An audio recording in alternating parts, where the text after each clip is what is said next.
All right, thank you, Dan. Appreciate the update as always. We'll be checking back with you a little bit later in the show. I want to turn to what happened over the weekend. It's sort of under the umbrella of what happens when entertainment crashes headlong into politics. During the home opener at the Cleveland Browns Stadium, the football team's management decided they would play a video that was compiled about a minute. I want you to take a look at it. These are Cleveland Browns players expressing their opinions about social injustice and inequality in America. Our differences make us stronger. We believe together we can make our country a better place. We believe that we can unify our community. We believe in justice for all. Now, this was done as a reaction to players, about a dozen of them, who took a knee during their second-week preseason game against the Giants. So apparently the Browns football team management and ownership decided that the national anthem needed to have balance with a conversation about social inequality and injustice. I'll let you be the judge on that. To me, it seemed a little bit over the top, and I'm going to bring our panel in a little bit to discuss that, because it wasn't just football that got infused with politics over the weekend. Let's go to the Miss America Pageant in Atlantic City, New Jersey, where politics were the main topic of the questions of the young ladies vying for the title. I want to bring in Ralphie Aversa, who's a host with 95.5 PLJ in New York. Ralphie, welcome to the show.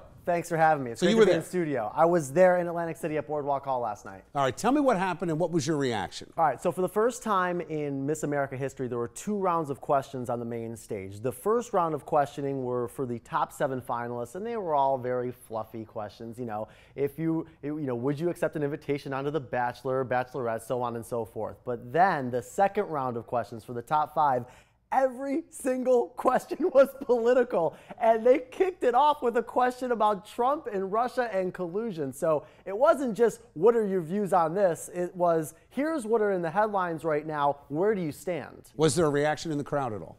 Oh, yeah, absolutely. I mean, it was weird. You know, Miss New Jersey, obviously, you know, she grew up 10 minutes away from Atlantic City, and you know, she's got this huge following there. So people want to cheer her on regardless of what she's saying. It's almost like they're cheering their contestant even though they may not exactly hear what they're saying or agree with what they're saying. But if you are listening to what's going on, you're like, wait, what's happening right now? Right, what was that about? Yeah. All right, thank you, Ralph. I appreciate it. Stick around for a minute and join the conversation. I want to bring our A-plus panel tonight.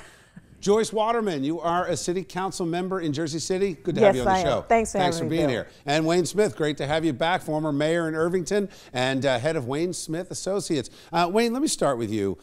When is too much too much? I mean, I can't get a break. It's Sunday. I want to watch football, politics. I want to watch Miss America, politics. What's happening? Well, listen, I think at the end of the day, it's the topic of conversation. It's what's trending. People are talking about the issues that they think that matter. And so in this set of circumstances, you have both Miss America and the Sunday football game. People are making a statement about what they believe. And I think it's not the first time that people have used a platform, whether it's athletics, entertainment. One of my greatest heroes is Muhammad Ali.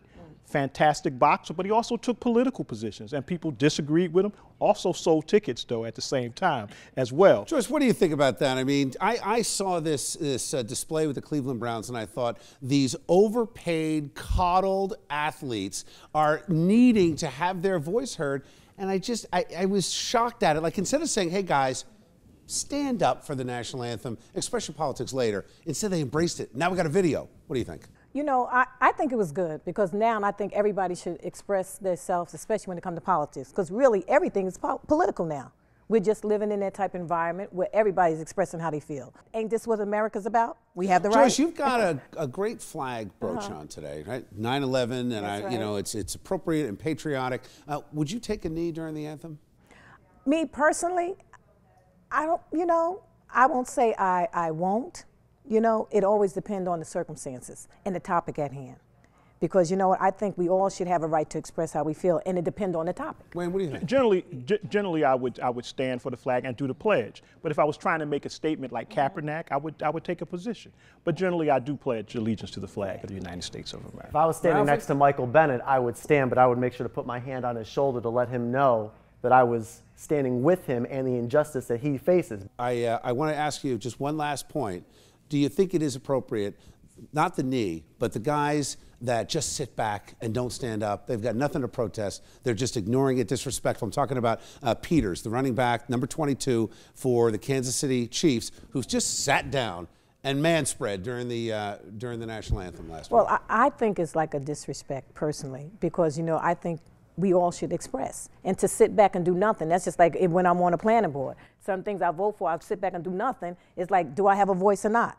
I'm there to participate, correct? So I think everybody needs to come out and start expressing how they feel, because certain situations starts conversation. All right. And we need to have the conversation. Leave it there. Joyce, thanks. Wayne, thanks. I want my entertainment back. Ralphie Aversa, great to have you here. Get your reality TV show host out of the White House then if you want your entertainment back.